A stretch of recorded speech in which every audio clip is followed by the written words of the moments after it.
안녕하세요, 구독자님들. 저는 올해 31, 요즘 말로 갓생을 살고 있는 싱글 여자입니다. 왜 갓생인지 궁금하시죠? 제가 파혼을 계기로 그전과는 전혀 다른 삶을 살고 있기 때문이에요. 어느덧 저는 30이 넘은 적지 않은 나이지만 완전히 새로운 삶을 살고 있다고 생각하고 있답니다. 사실 저는 예전에 그리 부지런한 사람은 아니었어요. 몸 움직이는 것도 싫어하고 밥도 내 손으로 직접 해먹는 거 귀찮아했던 사람입니다. 하지만 지금은 아침 일찍 운동을 하고 건강한 먹을거리를 만들어 먹고 누구보다 나 자신을 아끼고 사랑하는 사람으로 바뀌었어요. 그 계기가 아이러니하게도 파혼이었습니다. 무슨 얘기인지 궁금하시면 끝까지 제 사연에 귀 기울여 주시기 바랍니다. 왜 내가 가장 힘든 상황일 때 주변에 남는 사람들이 진짜 내 사람이라고 하잖아요. 피를 나눈 내 가족이 아니면 사실 쉽지 않은 일이기도 한데요. 내 배우자가 될 사람은 아무리 힘든 일이 있어도 내 옆에 있어줄 거라 믿는 분들이 대부분일 겁니다. 저도 마찬가지였고요. 그런데 현실은 그렇지 않습니다. 제가 파혼한 이유는 슬프지만 제 건강이 좋지 않은 것이 이유였습니다. 배우자도 배우자이지만 그 사람 가족들, 특히 예비 시어머니가 저를 절대로 며느리로 드릴 수 없다며 일방적으로 파혼 통보를 했어요. 그래서 결혼을 석 달 남짓 앞두고 파혼했습니다. 파혼도 슬프고 내 몸이 아프다는 사실도 슬프지만 그래도 나를 아껴주는 가족들이 곁에 있어서 간신히 버텼던 것 같아요. 그리고 결과적으로 지금 파혼을 후회하는 쪽은 제가 아니라 헤어진 예전 남자친구와 그 엄마 쪽이라는 걸 미리 말씀드립니다. 한동안 저는 예전 남자친구가 아닌 그 엄마한테 꽤나 시달렸어요. 본인이 파혼하라고 난리칠 때는 언제고 다시 저에게 결혼을 고민해보라며 아들 한번 살려달라, 자기 집안 좀 봐달라 부탁했던 사람이 바로 남자친구의 엄마였습니다. 내가 파혼 얘기한 건 일단 없었던 일로 하면 안 되겠니? 나도 잘 몰라서 한 소리지 너 멀쩡한 거 내 눈으로 봤으면 그랬겠어? 부탁이니까 다시 마음 돌려먹고 어찌 나 한번 도와줄 수 없을까? 먼저 파혼하라고 하신 분이 다시 마음 돌리라는 말을 하시다니 우습네요. 죄송하지만 그럴 생각 없어요. 어머니가 감당하실 일이니까 저랑은 이제 상관없는 일이죠. 사실은 남자친구 어머니가 저에게 본인 입으로 내뱉은 파혼을 번복하겠다며 매달린 이유가 있습니다. 세상 참 좁다고 파혼을 선언하고 저에게 모진 말을 서슴없이 했던 시어머니가 우리 가족과 갑을 관계더라고요. 어머니는 본인이 의뢰 입장이 되니 저에게 파혼 번복까지 해가며 저렇게 발을 동동 구르신 겁니다.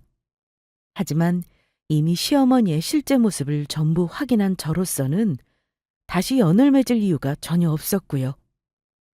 시어머니도 문제지만 사실 자기 어머니 말에 제멋대로 휘둘린 남자친구가 가장 문제라면 문제였죠.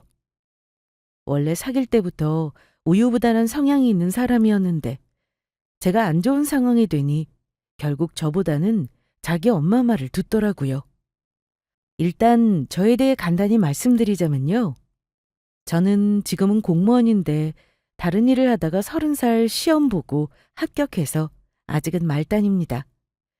지금은 잠시 질병을 이유로 휴직 중이에요. 저희 친정은 평범합니다. 아니, 평범의 기준이 부모님이 두 분 다 계신지 여부로 따진다면 저는 평범하지 않다고 하는 게 맞겠네요. 왜냐면 저는 아빠가 안 계시기 때문입니다. 저 중학교 때 암으로 일찍 돌아가셨고 엄마가 저와 동생을 고생해가며 키우셨어요. 엄마는 지금 퇴직하셨지만 중학교 교사로 재직하셨습니다. 돌아가신 아빠도 교사셨어요. 아빠가 돌아가신 후 친가 쪽 도움은 받을 수 없었지만 엄마 외가 쪽으로 삼촌이 좀 잘 사는 편이라 우리 집 큰일이 있을 때마다 엄마가 도움을 받고 살았어요. 삼촌은 중소기업 제조공장을 운영하시는 사장님이십니다. 살면서 아빠 빈자리는 거의 삼촌이 채워주셨죠. 어쨌든 아빠가 우리에게 집을 해놓고 가셨다는 것도 다행이었고요. 아빠가 돌아가신 후 외삼촌은 엄마와 우리 자매에게 신경을 참 많이 쓰셨습니다. 외삼촌은 결혼을 안 하셨어요. 그래서인지 저와 동생을 거의 친자식처럼 신경 써주셨습니다. 우리 역시 외삼촌을 거의 아빠나 다름없이 따랐고요. 그래서 아빠가 일찍 돌아가셔서 힘든 와중에도 외갓집 덕에 우리 집이 가난하다는 건 못 느끼고 살았습니다. 엄마가 교사셨기 때문에 저와 동생에게 각별하게 교육열을 보이셨고 두 딸을 누구보다 잘 키우려고 많은 노력을 하셨어요. 다만 저는 그런 엄마의 노력과 달리 조금 힘든 10대를 보냈습니다. 사춘기 때 아마 제가 성격이 좀 어두웠던 것 같아요. 무슨 이유인지 몰라도 친구들 사이에서 따돌림을 받으며 고등학교를 자퇴했고 검정고시로 고졸로 대학에 입학했어요. 이후 엄마가 도와주겠다고 하셨지만 마다하고 각종 아르바이트로 돈을 모아 대학교의 재수학원 코스로 합격했습니다. 그 당시에는 숨기고 싶은 과거였지만 지금은 그때의 제가 측은하고 이해가 갑니다. 엄마는 저를 안타까워하시면서 도와주려고 하셨는데 그때는 제가 엄마 도움을 거부하고 무조건 혼자 하겠다고 고집을 부리며 살았어요. 참 철이 없었던 때였는데 지금은 엄마와 그때 얘기를 하면서 여유롭게 웃곤 합니다만 엄마는 아마 저 지켜보시면서 속이 많이 썩으셨을 거라 생각해요. 외삼촌도 그때 저 방황하는 거 지켜보면서 마음 아파하셨는데 제가 학교 자퇴할 때 친구 문제가 있었다는 걸 뒤늦게 알고 다 뒤집어 엎어버렸어야 한다며 얼마나 속상해 하셨는지 모릅니다. 삼촌한테 힘든 일 있으면 말했어야지. 너 혼자 감당하려고 하니 그게 해결이 되었겠어? 앞으로는 그러지 마라. 삼촌은 니들 시집 보낼 때까지 든든하게 기둥이 되어줄 거니까 혼자 해결하려고 하지 마. 힘들 때는 가족들이 제일 큰 힘이 되는 법이야. 네가 가족이 없냐 돈이 없냐. 든든한 삼촌도 있고 엄마가 있는데 뭐가 걱정이야? 그때는 왜 그랬는지 말을 못하겠더라고요. 삼촌, 아무튼 걱정 마세요. 이제부터는 사소한 것도 엄마랑 삼촌한테 다 상의하고 결정할 거니까. 어린 마음에 저는 엄마나 외삼촌에게 제가 힘든 사실을 말하고 싶지 않았어요. 어쨌든 지금은 엄마나 외삼촌에게 더 잘하려고 노력하고 있습니다. 저도 철이 들었는지 대학교에 입학한 후 자존감이 많이 회복이 되었고 남자친구를 대학교 4학년 때 소개팅에서 만나 쭉 연애를 해왔어요. 남자친구는 부모님 다 계시는 평범한 가정의 장남이었습니다. 20대부터 만나다 보니 저나 남자친구나 나름 그 시절에는 순수했던 것 같습니다. 서로 조건 같은 거 따지지 않았고 좋아하는 마음만으로 만났으니까요. 한창 좋을 때 서로 부모님과 가족들에게도 거리낌 없이 인사를 드렸었는데요. 우리 엄마는 아무래도 딸을 가진 입장이셔서 그랬는지 남자친구를 굉장히 조심스레 대했습니다. 성급하게 사위처럼 여기지도 않으셨고 끝까지 존댓말을 쓰셨어요. 그러다 제가 계속 남자친구를 만나는 것 같은 눈치니 한 번은 엄마가 저한테 물어보시더라고요. 은지야, 너 지금 만나는 애랑 결혼까지 할 생각이니? 글쎄, 아직은 모르겠어. 나중에 결혼할 때 되면 고민해 봐야지. 지금은 서로 자리 잡는 과정이라 아직 결혼 생각까지는 안 해. 그렇구나. 혹시 남자친구 엄마도 너 만난 적 있니? 응, 나 만나는 거 알고 계셔. 자주는 아니고 두세 번? 같이 식사만 한 적 있는데 별다른 얘기는 안 하셨어. 근데 왜 갑자기 그런 건 물어? 왜긴, 너도 이제 조금 있으면 금방 30이잖아. 결혼을 고민할 때니까 그렇지. 그 집에서는 너 보고 가타부타 말은 없어? 혹시 너 흠잡힐 것 같은 말은 절대 하지 말고. 엄마도 참, 내가 흠잡힐 게 뭐가 있어. 엄마가 나를 얼마나 잘 키웠는데. 쓸데없는 걱정 마, 엄마. 남자친구 부모님 나한테 뭐 흠잡으려고 하시는 분들 절대 아니야. 엄마는 혹여 남자친구 부모님에게 제가 밉보이지는 않았는지 궁금하셨던 것 같아요. 그때만 해도 예비 시부모님을 만나긴 했어도 구체적으로 결혼한다는 얘기는 안 했던 터라 엄마가 아마 답답하셨을 겁니다. 게다가 엄마 마음으로는 제가 아빠가 안 계시니 더 마음이 불안하셨을 테고요. 사실 엄마는 남자친구를 마음에 들어 하셨는데 솔직히 말하면 예비 시모는 제가 마치 자기 아들을 가볍게 스쳐 지나가는 여자로 취급하긴 했습니다. 하지만 아들 가진 엄마 입장에서 아들이 만나는 여자가 어떤 여자인지 당연히 궁금하셨을 거예요.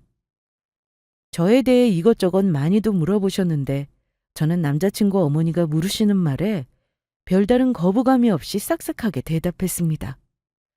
뭐 부모님이 자식이 만나는 사람이 있다고 하면 궁금해 하시는 거야 비슷하죠. 내가 무슨 일을 하고 어디에 사는지, 부모님은 어떤 분인지, 뭐 이런 것들은 기본적으로 궁금해 하시니까요. 그래, 둘이 만난 지 벌써 3년이나 됐다고? 만난다는 여자가 있다길래 바뀌었나 했더니 너를 아직도 만나길래 놀라긴 했어. 어쨌든 둘이 연애하는 거야 한창 때니 좋겠구나. 아참, 엄마가 교사시라고? 그럼 아버지도 교사시니? 아, 네, 맞아요. 근데 저 중학교 때 돌아가셨어요. 이후로 쭉 엄마가 저랑 동생 키우시느라 고생 많이 하셨죠. 어머, 그러니? 나는 몰랐다, 얘. 우리 아들이 나한테 시시콜콜 뭘 얘기하는 법이 없으니 이렇게 너한테 직접 물어서 알게 되는구나. 그럼 엄마는 재혼은 안 하셨고? 네, 아직 혼자세요. 아, 그건 대단하시네. 그래도 자식들 먼저 생각하고 재혼을 안 하셨는가 봐? 이때부터는 어머니 질문이 뭔가 묘하게 기분이 나빴는데 뭐가 그리 궁금하셨는지 저에게 아빠가 돌아가신 이유를 또 물어보시더라고요. 혹시 네 아빠가 왜 돌아가셨는지 물어도 될까? 남자친구 역시 자기 엄마가 너무 질문이 무례하다고 생각했는지 그만하라며 말렸습니다. 하지만 제가 감출 이유도 없는 거니 말씀드렸어요. 네, 저희 아빠 암투병 하다가 돌아가셨어요. 너무 늦게 발견해서요. 손도 제대로 못 쓰고 발병한 지 1년도 안 돼서 돌아가셨습니다. 세상에, 암? 아우, 무서워라. 우리 집안에는 암으로 고생한 사람은 없어서 나는 잘 몰라. 아무튼 너희 엄마가 딸들 혼자 기르느라고 고생 많이 하셨겠구나. 그래도 교사시라니 딸내미들 교육은 잘 시켰나 봐. 너도 똑똑했으니 대학도 좋은 데 갔을 테고. 예비 시모는 말을 이어나가셨는데요. 저는 별다른 대꾸를 하지 않았습니다. 그런데 다른 건 잘 기억나지 않았지만 단 하나. 예비 시어머니가 하셨던 말이 있는데 아직도 저에게는 큰 상처로 남은 말이 있어요. 뭐 어쨌든 둘이 연애하는 건 좋다만 결혼은 또 다른 문제 아니냐? 니들이 연애하는 건 말릴 생각 없어. 그런데 어린 나이 아니니까 서로 몸가짐 조심해라. 내가 더 얘기 안 해도 무슨 말인지 이해할 거라 믿는다. 아유, 엄마. 무슨 그런 말을 하고 그래. 우리 알아서 할 테니 이상한 소리 좀 그만해요. 내 여자친구 기분 나쁘겠다. 그 말에 저는 아무 대꾸를 못했는데요. 어쩐지 기분이 불쾌했습니다. 어머니는 자기 아들과 실컷 연애하고 노는 건 상관 안 할 테니 아들과 결혼까지는 넘보지 말라는 뜻이었을까요? 그렇게 예비 시모를 만나고 나서 결혼말 나올 때까지 따로 만나지는 않았습니다. 그래도 양가의 얼굴을 알렸으니 남자친구나 저나 무슨 때가 되면 선물만 보태드리고 챙겨드리는 정도였어요. 그러다가 제가 다니던 직장을 그만두고 공무원 시험을 준비하느라 한동안 결혼은 아예 생각도 안 하고 살았습니다. 저는 다니던 회사가 몸을 혹사시키는 직종이 있어서 미래가 안 보여 퇴사하고 이를 악물고 공부했어요. 다행히 1년 만에 제가 공무원 시험에 합격하니 남자친구가 결혼 얘기를 꺼내더라고요. 이제 우리 결혼하는 게 어떨까? 너도 이제 30이잖아. 공무원 시험도 합격했는데 우리 부모님도 아마 좋아하실 거야. 근데 결혼 준비가 되어 있어야 결혼을 하는 거지. 나 지금 모은 돈도 없는 거 알잖아. 회사 다니면서 모은 돈 공부하면서 쓰고 지금 고작 2천만 원 있는 게 전부야. 이걸로 결혼을 하자고? 그 정도면 충분하지. 신혼집은 나 지금 사는 오피스텔에서 해도 되잖아. 나는 어차피 부모님 도움받을 형편도 안 되고 너도 마찬가지잖아. 우리 힘으로 결혼한다고 하면 부모님들 기특해 하실걸?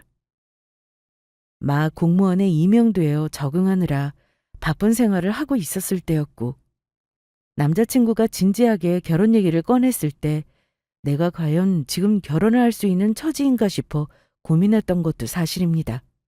하지만 완벽히 준비하고 결혼하는 사람도 있고 우리처럼 각자 힘으로 하나씩 해나가야 하는 사람도 있는 거니까 양가 부모님도 결혼을 반길 거라고 생각했어요. 그런데 예비 시어머니는 남자친구가 정말로 저와 결혼까지 하리라고는 생각지 못하셨던 것 같아요. 그래서 제가 정식으로 인사드리러 간다고 했을 때 적잖이 당황하신 듯 했습니다.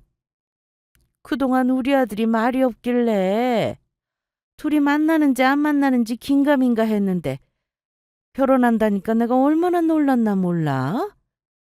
그래, 안 본 새 너는 공무원 합격까지 했다니? 참 잘했구나. 여자한테는 그만한 직업이 없지. 공부를 열심히 했는가 봐. 얼굴도 3년 전에 봤을 때보다 축나 보이는구나. 저도 이제 30이라 이거 아니면 안 된다는 생각으로 죽어라 공부했거든요. 제 얼굴이 많이 안 돼 보이나요, 어머니? 아무래도 20대는 아니라서 그런가 봐요. 우리 민서이가 얘기했지? 우리 집 지금 사정이 안 좋아서 니들 결혼한데도 많이 도와줄 여력이 없어. 나는 사실 민서이가 조금 더 늦게 결혼해도 될 것 같다만 어쩌겠니. 저렇게 결혼하고 싶어하는데 시켜야지. 둘이 맞벌이하면 안정적으로 돈 모을 수 있을 거야. 니들이 알아서 한다고 했으니까 나도 믿고 맡기마. 어머니는 제가 안 본 사이 공무원 시험에 합격했고 또 시댁 도움 없이 자력으로 결혼하겠다고 하자 반대를 못 하셨습니다.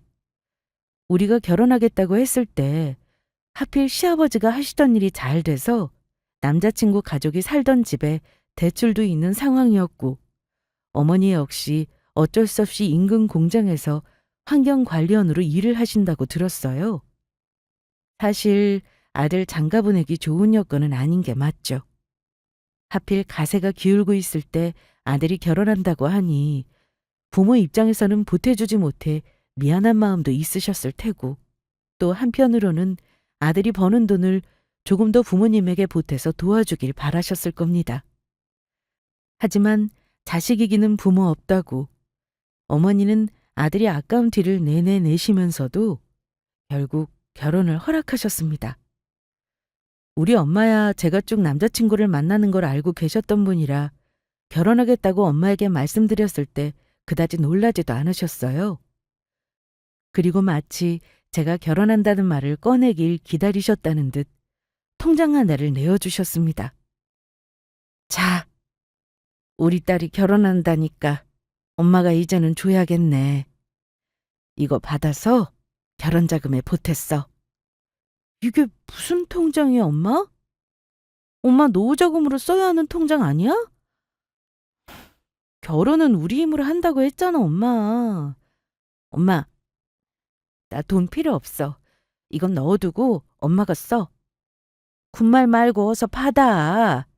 이거 네 삼촌이 너희 중학교 때부터 매달 조금씩 모아놓았던 돈이야. 너희 시집갈 미천 아빠 대신 마련해준다고 삼촌이 너 시집간다고 하면 내어주라더라. 이거 받아. 네 동생 시집갈 때도 똑같이 해줄 거니까. 통장을 봤더니 1억 가까운 돈이 찍혀 있더라고요. 외삼촌이 저랑 동생을 위해 10년이 넘게 달 그 돈을 넣으셨다는 사실을 그날 엄마를 통해 처음 알았습니다. 제가 눈시울을 붉히니 엄마가 이러시더라고요. 삼촌이 너 시집 간다고 하니까 울먹거리더라. 서운해서 시집 못 보낼 것 같대. 아무리 니들 힘으로 결혼한다고 하지만 가진 돈 없는 거 뻔히 아는데 어디 그게 쉬운 일이야? 엄마가 당연히 보태주는 게 맞지. 이건 일단 삼촌이 주는 거니까 받아. 엄마는 준비하면서 필요한 거 도와줄게. 그리고 날 잡아서 삼촌 만나서 같이 식사도 하고 고맙다고 인사드려. 알았어, 엄마. 삼촌 만나서 고맙다고 말씀드리고 버진 로드도 같이 걸어달라고 부탁도 해야겠다. 그래. 삼촌이 아마 너 손잡고 걸을 때 오열할걸? 엄마는 웃을 것 같은데 삼촌이 더 걱정이다 얘. 너희 시집 보내는 거 상상만 해도 짜증난다고 난리더라. 삼촌은 제 결혼식을 생각만 해도 눈물이 난다고 하셨답니다. 저와 동생을 위한 삼촌의 사랑은 저 정도였습니다. 그러니 저는 결혼 준비하면서 아빠의 빈자리를 느낄 겨를이 없었습니다. 다만 상견례 할 때는 삼촌이 사업상 일정으로 인해 참석은 못하셨습니다. 그래도 상견례 때 엄마와 시어머니는 우리 결혼에 대해서 큰 이견 없이 얘기를 잘 나누셨어요. 시어머니는 제가 외삼촌 도움으로 1억이라는 돈을 지원받는다는 사실을 전해 들으셨는지 상견례 하는 내내 아들 가진 집안에서 많이 못 보태서 미안하다며 결혼식 과정은 당사자 둘 의견이 가장 중요하니 우리 하고 싶은 대로 하게 두고 일절 간섭하지 않겠다 하셨습니다. 흔히 말하는 시어머니 짓이나 예단이나 혼수로 갑질하신 적도 한 번도 없었어요. 사실 내심 걱정을 했었던 저로서는 마음이 놓이더라고요. 결혼 전에 몇 번 배웠을 때 저를 은근히 아들과 결혼할 여자로 보지 않으셨던 기억이 나서 더 긴장했었는데 막상 상견례를 하고 나서 얼마나 마음이 놓였는지 모릅니다. 양가 도움 없이 하겠다고 해도 부모님 도움을 아예 안 받은 건 아닙니다. 저는 외삼촌이 보태준 돈 덕에 여유 있게 결혼 준비를 할 수 있었습니다. 엄마도 준비하는 틈틈이 도와주셨어요. 그리고 남자친구 부모님도 신혼여행비를 부담해 주기로 하셨고 제 예물도 마음에 드는 것으로 맞춰주셨습니다. 결혼은 이듬해 봄으로 잡았고 결국 8개월의 준비 기간이 있었는데요. 남자친구는 결혼 날짜를 빨리 당기고 싶어 했지만 원하는 날짜는 전부 식장 예약이 마감된 상황이라 어쩔 수가 없었습니다. 차라리 그동안 열심히 돈 모으자고 마음먹고 차근차근 결혼 준비를 하기로 했죠. 그리고 아시죠? 요즘은 결혼 전엔 필수로 해야 되는 것이 있다고 합니다. 바로 서로의 건강이 양호하다는 걸 확인하는 건강검진이에요. 마침 직장에서 검진을 하기도 해야 해서 남자친구와 같은 날 건강검진을 받기로 했습니다. 그런데 결혼 준비 과정 중에 하나라고 가볍게 생각한 건강검진에서 저는 전혀 예상치 못했던 터닝포인트를 맞게 되었습니다. 황당하게도 초음파를 하는 와중에 갑상선에 암으로 의심되는 종양이 있다는 말을 들었습니다. 초음파를 보던 의사가 목에 대자마자 고개를 갸웃거리며 갑상선 양성 결절로 보기에는 모양이 이상하다며 암인 것 같다고 말했고 바로 세침 검사를 하라고 하더군요. 저는 들으면서도 현실감이 없었습니다. 그도 그럴 것이 평소에 조금 피곤함을 느끼는 체질이긴 했지만 운동 부족이려니 여겼고 그리 아픈 데도 없었기 때문입니다. 평소 증상도 없었다고 하니 의사 선생님 왈 본래 갑상선암은 이런 검사로 많이 발견된다고 해요. 결과가 나아봐야 알겠지만 생긴 모양이 아무래도 좋지 않다고 하셨어요. 어쨌든 의사가 바로 검사를 해야 한다고 하니 어쩌겠습니까? 예상에 없던 조직 검사를 바로 그날 했습니다. 3군데를 주사바늘로 목에 직접 넣어 조직을 빼는 새침 검사였어요. 하고 나서 얼떨떨한 상태에서 같이 건강검진한 남자친구에게도 이 사실을 얘기했습니다. 의사가 갑상선암이 의심된다고 해서 조직검사를 했다고요. 암일 수도 있다더라 얘기하니 남자친구는 당사자인 저보다 더 놀라더라고요. 뭐? 갑상선 암인 것 같다고? 설마, 아니겠지. 너 평소에도 아픈 데도 없었잖아. 근데 암이라니. 아닐 거야. 결과는 언제 나온대? 아직 정확하지 않아. 모양이 암으로 의심된다는 거지. 정확한 건 조직검사 결과가 나와봐야 알아. 너무 걱정하지 마. 암이면 뭐 수술하면 되는 거지. 당사자는 저인데 오히려 걱정하는 남자친구를 제가 안심시켰습니다. 그리고 엄마가 혹시 걱정하실까봐 저는 말을 안 하고 있다가 결과 듣는 날 남자친구에게도 같이 가달라고 하지 않고 혼자 병원에 갔습니다. 별거 아닐 텐데 유난 떨기도 싫었고요. 저는 검사 결과를 기다리면서도 내가 암일 리 없다고 생각했습니다. 그런데 결과는 어이없게도 제가 암이라더군요. 갑상선 제자리 암이라는데 다행히 극초기로 병기는 일기라고 했습니다. 의사는 바로 수술 날짜를 잡자고 하더라고요.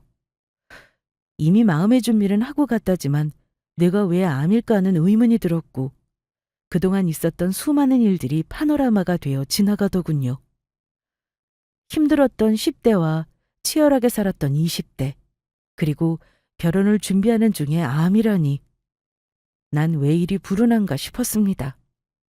갑상선 암은 다른 암에 비해 비교적 착한 암이라고 하지만 암 환자 입장에서 착한 암이라고 말하는 건 위로가 안 된다는 걸 그때 처음 느꼈습니다. 갑상선을 떼어내면 평생 약을 복용해야 하고 부작용도 엄청 많더라고요. 의사에게 앞으로의 치료 계획을 듣는데 새삼 갑상선이 하는 일이 이렇게나 많았나 싶었습니다. 애써 태어난 척 병원을 나왔지만 엄마가 걱정할 일들, 나의 결혼, 속상해하실 외삼촌 등등 온갖 걱정이 머리에 떠오르면서 왈칵 눈물이 쏟아졌습니다. 바로 남자친구에게 전화해 암 소식을 알렸더니 깜짝 놀라면서도 저를 다독여주며 당장 저를 만나러 오겠다고 하더군요. 우리 결혼은 어쩌지? 수술하면 결혼식은 미뤄야 하나? 우리 결혼 이제 3달도 안 남았잖아. 나는 아픈 상태로 결혼하긴 싫어. 은지 네 건강이 우선이니까 무리일 것 같으면 결혼을 미뤄야지. 너무 걱정 마. 물어보니까 갑상선암은 치료도 잘 되는 편이라더라. 결혼 날짜는 우리 부모님께도 네 상황 말씀드리고 상의해 볼게. 엄마는 제가 암이라는 소식에 눈물을 감추지 못하셨습니다. 또 혼자서 견딘 거냐며 저를 엄청 나무라셨어요. 그날 외삼촌은 득달같이 집에 달려오셔서는 같이 걱정해 주셨습니다. 그리고는 무조건 대한민국에서 제일 잘하는 병원에서 수술하자며 인맥을 활용해 의사까지 수소문해 주셨죠. 그래도 힘들 때 가족이 있다는 게 얼마나 든든했는지 몰라요. 저는 다행히 1달 이내에 유명 대학병원의 수술 일정을 잡을 수 있었습니다. 다행히 암은 일기라 수술만 하면 되고 항암은 필요 없다고 하더라고요. 향후 매년 추적 검사만 하면 된다고 하길래 일찍 발견하기를 천만다행이라고 온 가족이 안도했습니다. 그런데 분명 저의 암 소식을 들으셨을 예비 시댁에서는 전화 한 통이 없었습니다. 만약 구독자분들 중 시어머니 입장인 분들이 계시다면 한번 생각해 보세요.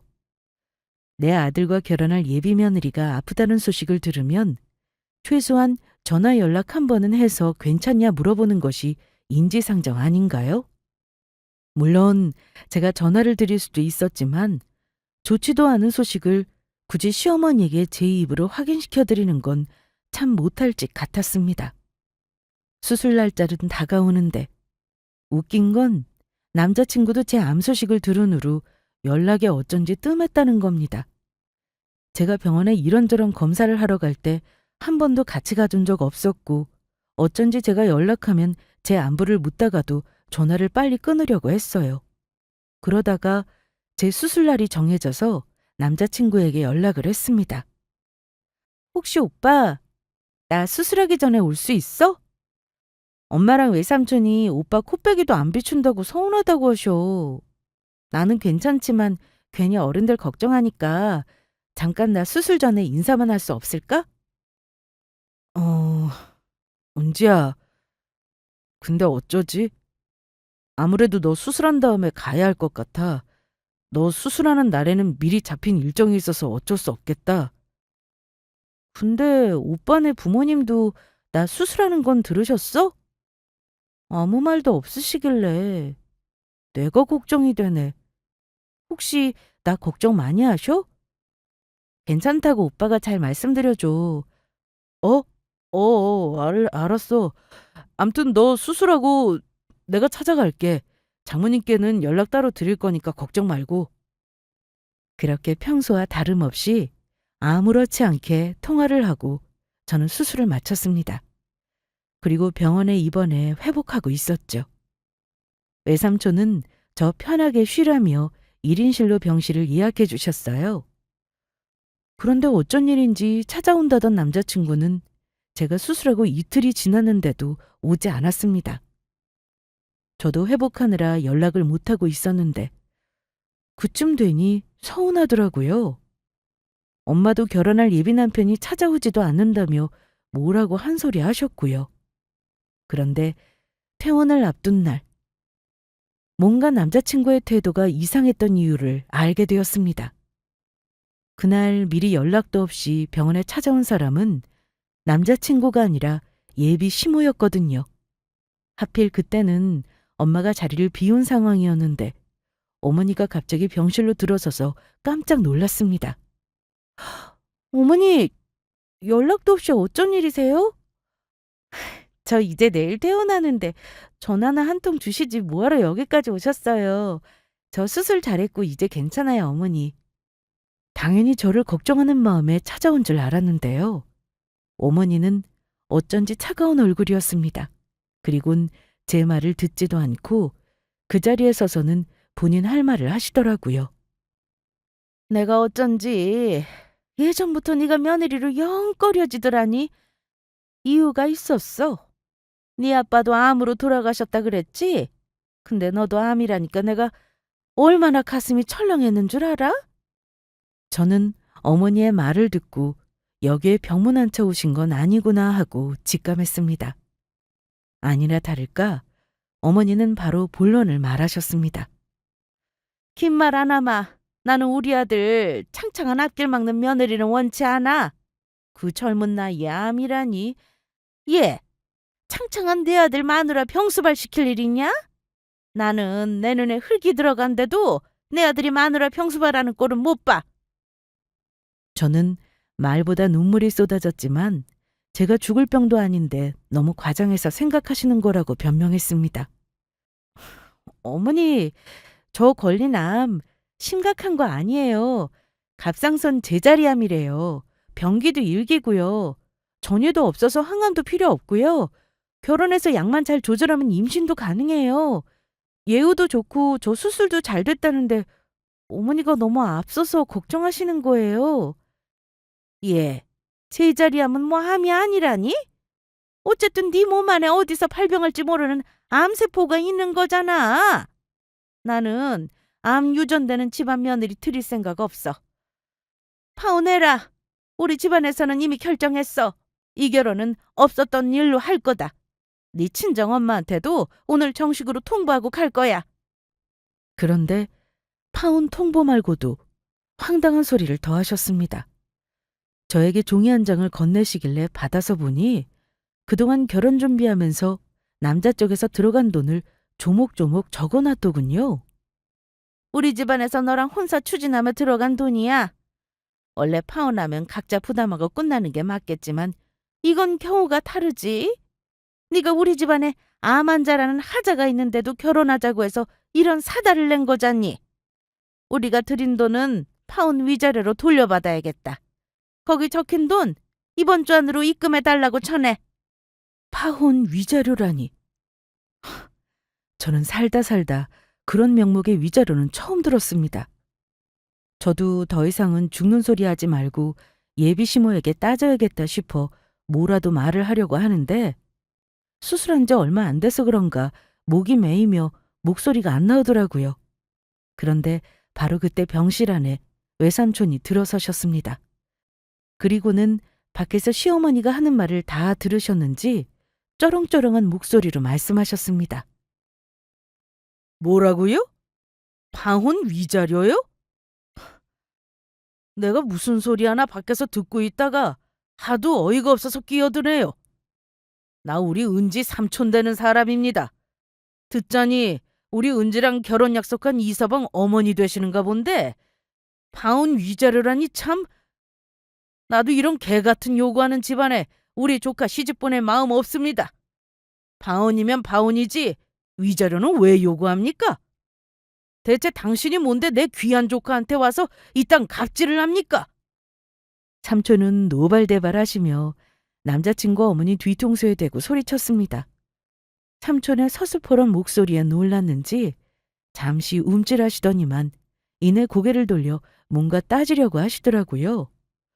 그런데 예비 시모는 고개를 돌리자마자 제가 예상하지 못한 뜻밖의 반응을 보이셨습니다. 우리 외삼촌을 보고는 화들짝 놀라시더라고요. 마치 우리 외삼촌을 알고 있는 사람 마냥 놀라길래 무슨 일인가 싶었는데 외삼촌 역시 남자친구의 어머니 얼굴을 그제야 보고는 미간이 구겨지셨습니다. 아니, 사장님이 어떻게... 사장님이 은지 삼촌이라고요? 예, 저분이 네 삼촌 맞니? 오호, 누군가 했더니만 세상이 좁아도 이렇게 좁네. 김 여사님, 김 여사님이 우리 은지 시어머니 되실 분이었습니까? 참, 어이가 없어서. 어머나, 사장님, 제가 너무 큰 결례를 했나 봅니다. 은지가 말하던 삼촌 되시는 분이 사장님이었다니요. 정말 몰랐습니다. 이게 무슨 일이래?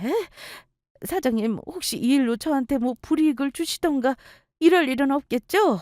아시지 않습니까? 제가 힘들게 회사 들어간 거요. 글쎄요. 김 여사님 같으면 이상하게서 어쩔 것 같습니까? 우리 조카 이따위 꼴 당하는 걸 봤으니 다음 수수는 말 안 해도 아시겠죠? 돌아가는 상황을 보니까 알겠더라고요. 남자친구 집안 사정이 안 좋아지면서 시어머니가 환경미화원으로 일한다던 회사가 바로 우리 외삼촌 제조회사였던 겁니다. 시어머니는 조금 전 저에게 파혼 위자료를 달라며 언성을 높이던 모습은 온데간데 없이 벌벌 떨고 계셨습니다. 시어머니 나이에 다른 회사에 들어가는 일이 쉽지 않다는 걸 본인이 제일 잘 알고 계셨겠죠. 하지만 삼촌은 차갑게 말씀하셨습니다. 제가 조금 전에 하는 말 다 들었어요. 내 조카한테 감히 파혼 위자료라니. 사람 그러는 거 아닙니다. 내 조카 힘들 때 아들한테 옆에 있어주라고 하지는 못할 망정 기다렸다는 듯 파혼이라니요. 어쨌든 잘 됐습니다. 이참에 그쪽 집안 인상 글러먹었다는 걸 알았으니 말입니다. 내 귀한 조카 김 여사 아들한테 시집 보냈으면 앞길 망치고 건강도 망칠 뻔했네요. 아, 내 말 알아들으셨죠? 당장 내일부터 우리 회사 나올 필요 없습니다. 댁보다 더 잘할 사람 길에 줄 섰으니 그리 알고 그동안 일한 월급 붙여줄 테니 나가주세요. 사장이 직접 해고 통보합니다. 네? 해고라뇨. 안 됩니다. 안 돼요. 제가 다시 우리 아들과 상의해 볼 테니 제발 해고만은 안 돼요, 사장님. 아이고, 나 죽네, 나 죽어. 그런데 우리 외삼촌 바짓가랑이를 붙잡고 오열하며 잘못했다던 남자친구 어머니가 갑자기 뒤로 넘어가는 신용을 하더라고요. 나 죽는다고 하면서 뒤로 넘어가길래 처음에는 연기인 줄만 알았습니다. 왜 자기 성질 못 이겨서 혼자 막 북치고 장구치고 하는 사람들 있죠? 딱 예비 시모가 그런 모습이었거든요. 제발요, 사장님. 정말 몰랐습니다. 은지가 사장님 조카인 줄 알았으면 절대 파혼 통보 안 했을 거예요. 제발 부탁입니다. 저 자르시면 안 돼요. 우리 아들 장가도 보내야 하고 남편 대신 생활비도 벌어야 하는데 저를 일방적으로 자르시면 어쩌나요? 그러더니 정말로 까무룩하고 정신줄을 놓으시더라고요. 저는 깜짝 놀라서 삼촌에게 소리쳤습니다. 삼촌 어째요? 어머니 정말 기절하셨나 봐요. 빨리 간호사 불러주세요. 걱정 말어. 원래 성질 더러운 사람들은 자기 성질 못 이겨 혈압 때문에 저런다. 내가 간호사 불러올 테니 기다려. 결국 급하게 병동 간호사를 불렀고 혈압을 재보니 삼촌 말대로 혈압이 급상승해서 순간 졸도하신 거라고 하더라고요. 예비 시모는 응급실로 실려갔고 저는 남자친구에게 전화해 사실을 알렸습니다. 어머니가 병원에 와서 쓰러졌다는 말에 남자친구는 대뜸 화를 내더라고요. 뭐? 우리 엄마가 거기서 왜 쓰러져? 은주 너 혹시 우리 엄마 하는 말에 대들었어? 자기 엄마가 저에게 무슨 소리를 할지 다 알고 있었으면서 엄마 뒤에 숨어 비겁하게 있던 사람이라는 생각이 드니 오만정이 한순간에 떨어지더라고요. 저는 화낼 것도 없이 담담하게 통보했습니다. 아니? 내가 오빠네 엄마한테 화를 왜 내? 당신 엄마 혼자 미친년처럼 혼자 널뛰기 하다가 뒤로 자빠지시던데? 파혼 얘기하실 거 오빠도 알고 있었지? 근데 정말 너무한다. 내가 꼭 이런 상황일 때 파혼을 통보해야 했어? 그게 나도 엄마한테 나중에 너 태어나고 말하자고 했어. 근데 엄마가 도저히 암 걸린 며느리를 싫다는데 어쩌냐? 그리고 사실 나도 그래. 나는 자신 없어. 마누라가 암이라니. 나도 생각이 좀 많았어. 정말 미안하다. 미안하단 말은 됐어. 나도 오빠랑 결혼할 마음 없으니까. 응급실에 어머니나 잘 모시고 가. 아참, 오빠네 어머니 회사 내일부터 안 나와도 된대. 뭐? 그건 또 무슨 소리야? 뜬금없이 엄마 회사는 왜? 그걸 네가 어찌 알고 말하는 건데? 오늘 안 사실인데 우리 외삼촌 말이야. 오빠는 몰랐겠지만 알고 보니까 어머니가 청소 일하시던 회사 사장이 우리 삼촌이셨더라. 오늘 어머니가 파혼 위자료 달라고 나한테 난리치는 거 다 보시고는 해고했어. 어쨌든 우리 파혼은 받아들일게. 오빠 어머니가 요구한 파혼 위자료는 개소리인 거 본인이 더 잘 알지? 각자 들인 돈 손해본 걸로 이 결혼은 끝내자. 당혹스러워하는 남자친구는 우리 외삼촌에 대해 물어왔지만 저는 대꾸도 하지 않았습니다. 자기 엄마 병원에 있다는 말에 달려온 남자친구가 저를 찾아왔는데 글쎄 우리 외삼촌한테 한 대 얻어 터질 뻔하고 쫓겨났네요. 그 후 저는 무사히 퇴원했습니다. 엄마와 외삼촌은 파혼하길 잘했다며 하나도 슬퍼하는 기색 없이 제 옆에 있어 주셨어요. 집에서 요양하는 와중에 그 사람과 어머니가 찾아온 적이 있어요. 저와 엄마 그리고 삼촌에게 사과를 하겠다나요? 그리고 저에게도 삼촌에게 다시 한번 잘 말 좀 해달라며 사정했지만 저는 이미 끝난 일이라고 잘라버렸습니다. 두 사람은 아차 싶었을 거예요. 시어머니는 자기 아들보다 제가 한참 모자라다고 생각하셨을 텐데 우리 외삼촌이 당신이 다니던 회사 사장이라니 더 붙잡고 싶었겠죠. 하지만 파혼 위자료니 아들 병시중 운운하며 자기 아들 복을 본인이 두 발로 뻥 하고 차버린 거죠. 그 후로 남자친구와 그 사람 엄마는 저를 따로 찾아오거나 연락하는 일은 더 이상 없었습니다. 파혼 위자료라니 드러나 보셨습니까? 위자료를 물어줘야 하는 상황이라면 제가 바람을 피웠거나 고의로 상대방의 돈을 갈취해 혼인빙자 사기를 쳤거나 했을 경우죠. 암에 걸린 게 제 잘못은 아니잖아요? 암에 걸린 건 슬픈 일이지만 어쨌든 얻은 것도 있네요. 그 덕에 예비시댁과 신랑 될 뻔한 사람의 실체를 알았으니 말입니다. 신기한 건 파혼한 건 하나도 슬프지가 않아요. 이유를 생각해 보니 아마 제가 암이라는 큰 시련을 겪어서인 듯합니다. 결혼도 중하지만 저는 앞으로 제 자신과 건강을 위해 갓생을 살기로 결심했습니다. 변함없이 제 곁에서 힘이 되어주는 엄마와 외삼촌 그리고 지인들 덕분에 잘 이겨내서 지금은 건강을 회복하고 잘 살아가고 있습니다. 언제나 아빠의 빈자리를 채워주려 하셨던 우리 외삼촌 덕에 그래도 파혼하면서 그 막대 먹은 집안에 한 방 먹인 걸 참 감사하게 생각하고 있어요. 이 기회를 통해 우리 가족에게 고맙다고 사랑한다는 말을 전하고 싶습니다. 저의 긴 파혼 이야기 들어주셔서 감사하고요. 여러분들은 저와 같은 일 겪지 마시고 늘 행복하셨으면 합니다.